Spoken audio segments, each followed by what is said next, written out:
പിന്നെ നിങ്ങൾക്ക് എല്ലാവർക്കും അറിയാവുന്ന കാര്യമാണ് മോദിയുടെ വാപ്പ ട്രംപ് എന്ത് പറഞ്ഞാലും സൈന്യത്തിനെ കൊണ്ടുപോകുന്നു വേണ്ട, അവിടെ അമേരിക്കയിൽ ഇത് പറഞ്ഞാൽ മതി, പേടിച്ച് വിറച്ച് അനുസരിച്ചോളും. അപ്പോൾ മോദിയുടെ വാപ്പ ട്രംപാണ്. ട്രംപിൻ്റെ വാപ്പ ആരാണ്? ട്രംപിൻ്റെ ഒരു വാപ്പ ഉണ്ട്, അതാരാണ്? കണ്ടു നോക്കാം. ഇതാ വരുന്നത്, ഇതാണ് ട്രംപിൻ്റെ വാപ്പ, ആയത്തുള്ള ഖമനയി.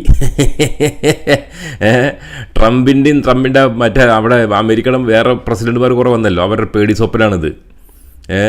ഒന്നിനും അനുസരിക്കാതെ 40 കൊല്ലമായിട്ട് ഉപരോധങ്ങളും ഭീഷണിയും യുദ്ധവും ഒന്നും പറയണ്ട, വിമാനങ്ങൾ വരെ, യാത്രാ വിമാനം വരെ അടിച്ചു വീഴ്ത്തി. എന്നിട്ട് മൂപ്പർ അവിടെ പിന്നെ ആത്മീയ നേതാവായിട്ട് നിലനിൽക്കുന്നുണ്ട്. മൂപ്പർ പറഞ്ഞതാണ് അവസാനത്തെ വാക്ക് ഇറാനിൽ, ആയത്തുള്ള ഖമനയി. എന്നിട്ട് ഈ ഖമനയാണ് ബങ്കറിൽ ഒളിച്ചിരിക്കുകയാണ് എന്നൊക്കെ ഉളുപ്പില്ലാതെ പറയുന്നത്. ചിലർ പറയുന്നത് ആയത്തുള്ള ഖമനയ്ക്ക് എന്തറിയാം, മൂപ്പരിങ്ങനെ ഒരു അത്രം പൂശി നടക്കുകയാണ്, ഒരു വലിയ ലോഹിട്ടിട്ട് എന്ന് പറയുന്നുണ്ട്. മൂപ്പരെ കിടങ്ങിൽ നിന്ന് വന്ന ആളാണ്, യുദ്ധക്കിടങ്ങിൽ നിന്ന് വളർന്നു വന്ന ആളാണിത്. ഇപ്പോൾ കണ്ടില്ലേ? അപ്പോൾ ഇതാണ് ട്രംപിൻ്റെ വാപ്പ.